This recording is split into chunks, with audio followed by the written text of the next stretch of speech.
Bien sûr, Paris est une ville riche, très riche. Résultat, l'impact des politiques d'austérité est bien moins fort qu'ailleurs, où l'État va jusqu'à faire du chantage parfois à la mise sous tutelle. Raison de plus pour résister.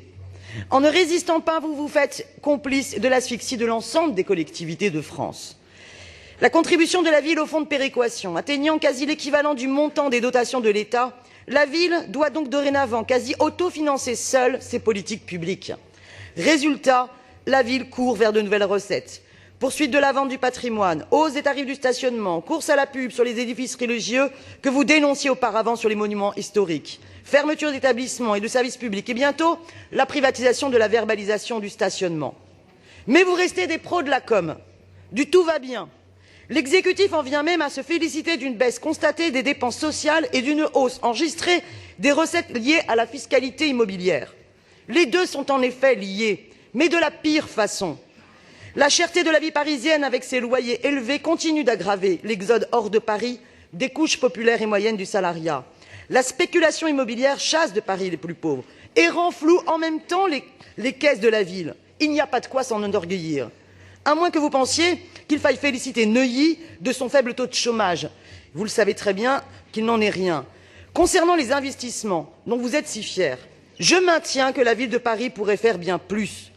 Paris est une ville qui est une des celles qui a le moins recours à l'emprunt, très en deçà des villes de Lille et de Marseille. Résultat, vous n'ambitionnez hélas qu'à appliquer le minimum exigé par la loi lorsque vous voulez porter l'objectif de 30% de logements sociaux en 2030.